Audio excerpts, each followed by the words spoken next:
Baik, selamat pagi untuk peserta webinar yang telah meluangkan waktunya dan berkenan untuk mengikuti acara pada pagi hari ini. Di sini saya Diva Salwa akan menjelaskan materi tentang dampak kinerja karyawan pada prestasi yang dihasilkan.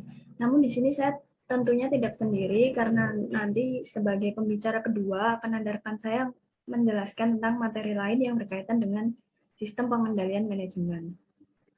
Next slide.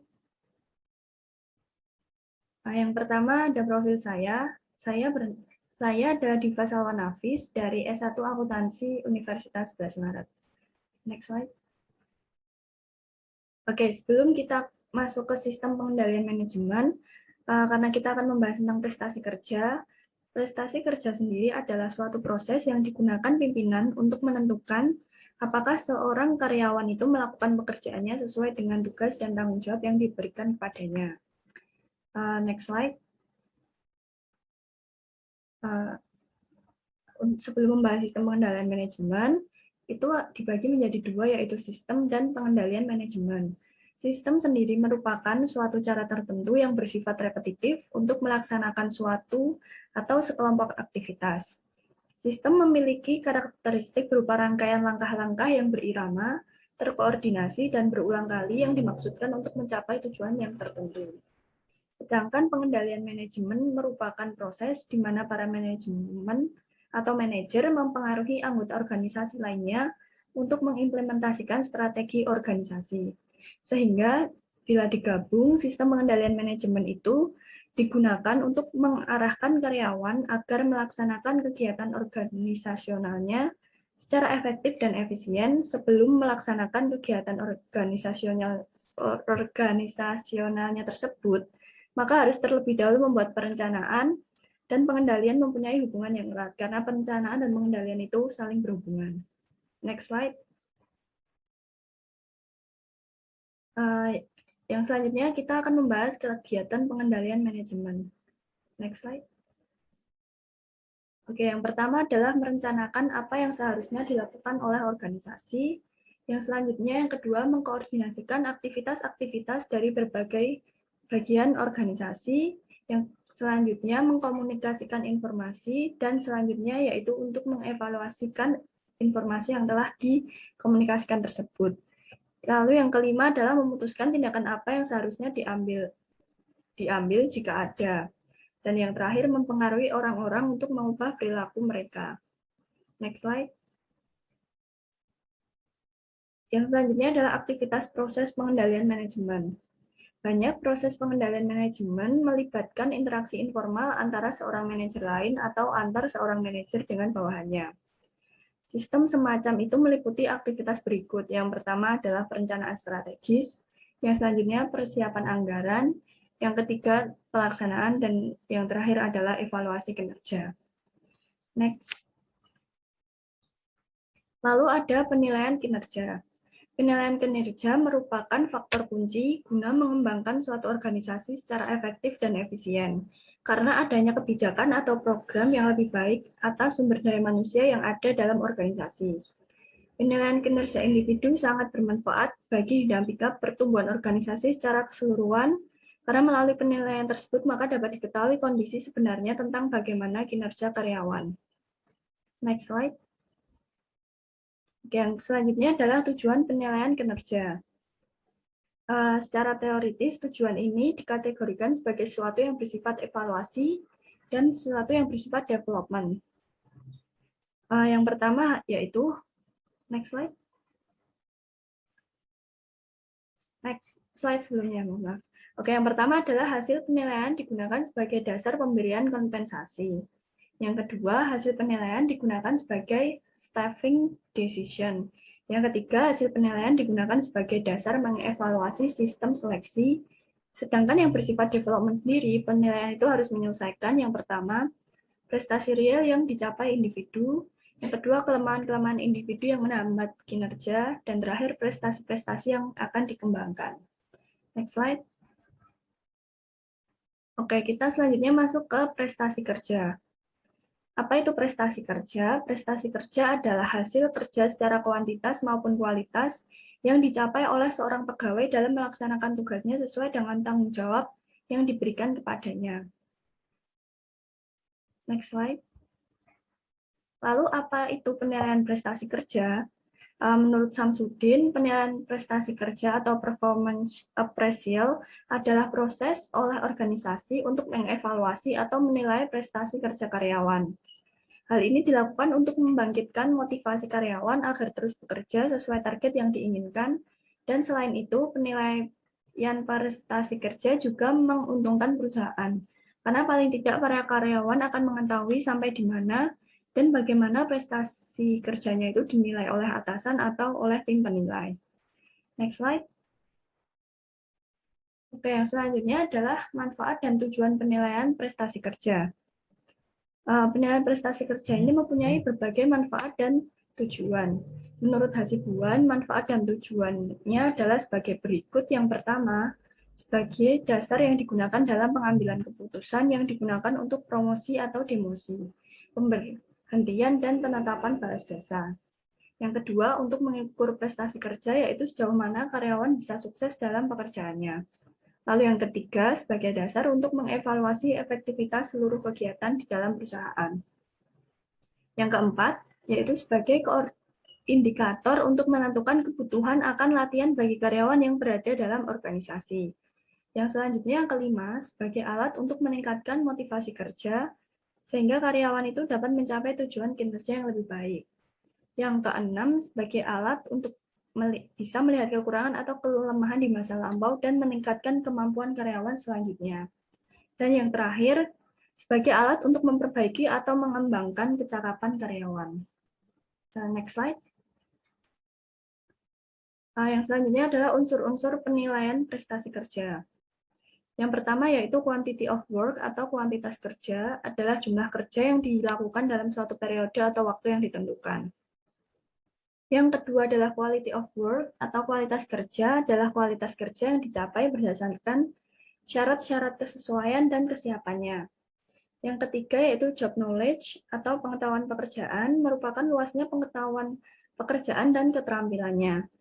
Yang ketiga yaitu creativeness atau kreativitas merupakan keaslian gagasan-gagasan yang dimunculkan dari tindakan untuk menyelesaikan persoalan-persoalan yang timbul.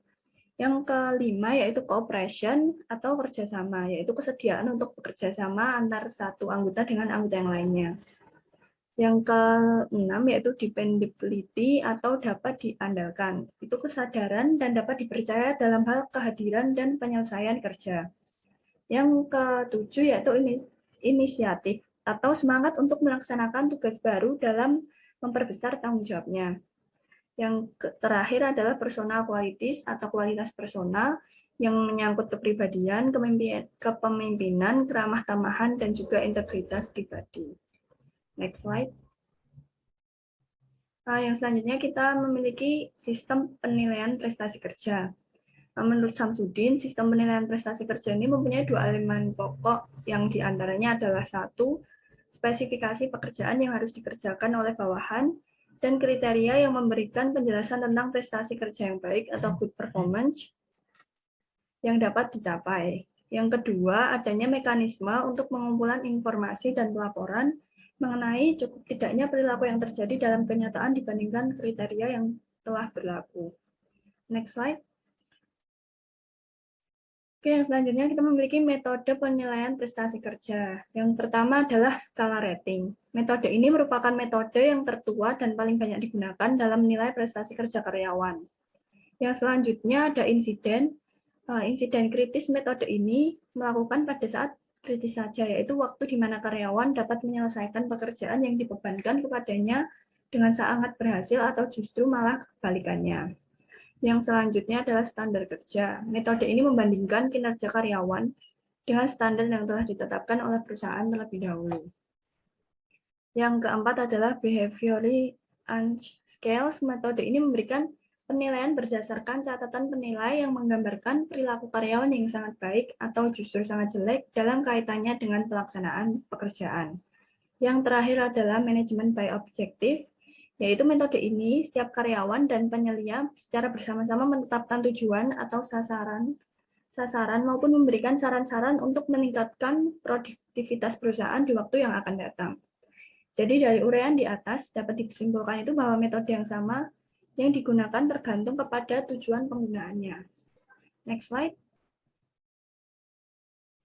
Selanjutnya kita masuk dalam manajemen dalam koperasi. Dalam proses penyelenggaraan usaha kerjasama, manajer melakukan pekerjaan dari dua segi. Yang pertama yaitu menggerakkan orang-orang, yaitu mendorong, memimpin, menjuruskan, dan menertibkan orang-orang agar melakukan perbuatan dalam menuju ke arah tercapainya tujuan itu telah ditentukan dalam usaha kerjasama. Yang selanjutnya, mengerahkan fasilitas, yaitu menghimpun, mengatur, memelihara, dan mengendalikan alat, benda, uang, waktu, dan metode kerja peralatan maupun lainnya yang diperlukan untuk menyelesaikan pekerjaan-pekerjaan dalam usaha kerjasama tersebut. Next slide. Selanjutnya, fungsi manajemen koperasi. Yang pertama adalah perencanaan, yaitu suatu proses perumusan program beserta anggarannya yang harus dilakukan oleh sebuah koperasi sebagai tindak lanjut dari pelaksanaan strategi yang hendak dilaksanakan. Yang kedua, ada pengorganisasian adalah pembagian tugas dan wewenang dalam koperasi di antara para pelaku yang bertanggung jawab atas pelaksanaan rencana-rencana koperasi tersebut.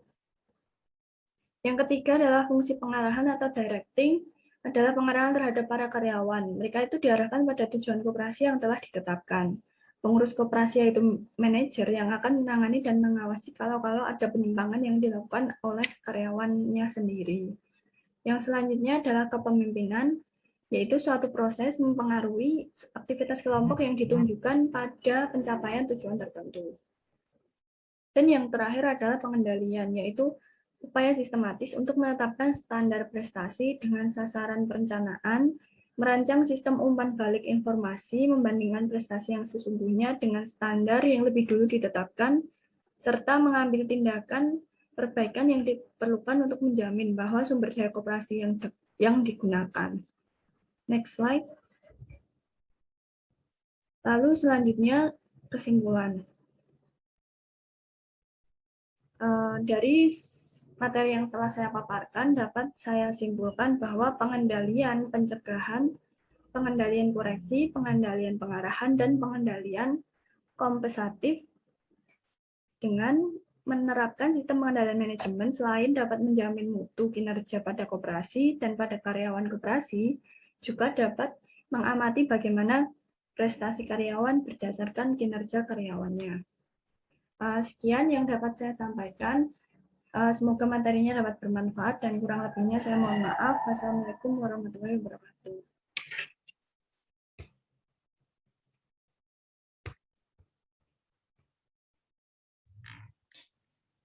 Selamat pagi, Assalamualaikum warahmatullahi wabarakatuh. Di sini saya Raffi Andriani Sutopo akan membawakan materi mengenai pengendalian intern. Di sini saya nggak sendirian, ada rekan saya di Salwa Nafis yang juga akan membawakan materi. Di sini judul yang diangkat itu hasil maksimal dalam pemanfaatan pengendalian intern. Next.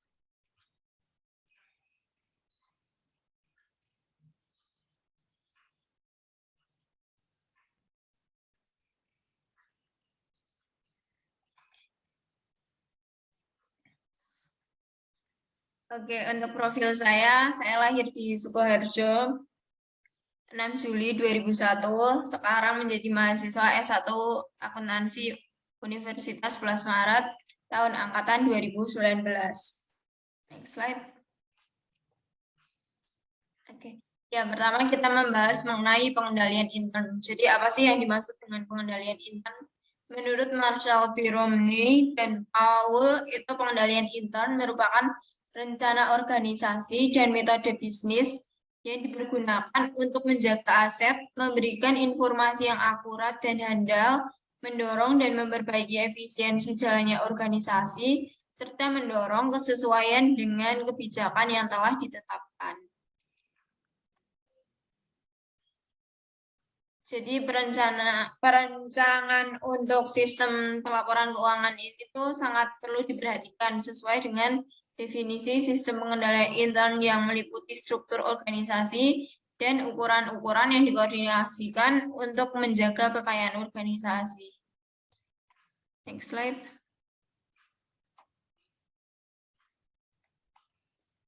Ya, sistem pengendalian intern tadi juga menekankan pada tujuan yang tidak dicapai dan bukan pada elemen-elemen yang membentuk sistem tersebut, serta berlaku baik dalam perusahaan mengolah informasinya secara manual dengan mesin pembukuan maupun dengan komputer. Next slide. Unsur pokok sistem pengendalian intern itu ada 4. Yang pertama, organisasi yang memisahkan tanggung jawab dan wewenang. Yang kedua, sistem otorisasi dan prosedur pencatatan. Yang ketiga, praktik yang sehat. Dan yang keempat, karyawan yang mutunya sesuai dengan tanggung jawabnya. Next slide.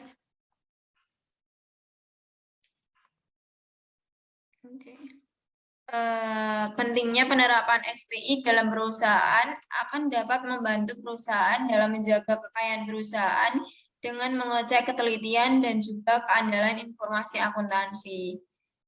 Tujuan pengendalian intern akuntansi yang telah dikemukakan sebelumnya merupakan dirinci tujuan-tujuan umum dan tujuan-tujuan khusus yang diterapkan pada transaksi pokok. Rinciannya itu yang pertama, next slide, itu menjaga kekayaan perusahaan. Jadi penggunaan kekayaan perusahaan hanya melalui sistem otorisasi yang telah ditetapkan. Yang kedua, pertanggungjawaban kekayaan perusahaan yang dicatat dibandingkan dengan kekayaan sesungguhnya yang ada. Kemudian yang kedua, dari tujuan pengendalian intern itu mengecek ketelitian dan keandalan data akuntansi. Pelaksanaan transaksi melalui sistem otorisasi yang telah ditetapkan, serta pencatatan transaksi yang terjadi dalam catatan akuntansi. Next slide. Nah, selanjutnya komponen pengendalian intern. Next slide. Itu ada 5. Yang pertama ada lingkungan pengendalian. Lingkungan pengendalian merupakan dasar untuk semua komponen pengendalian yang lain.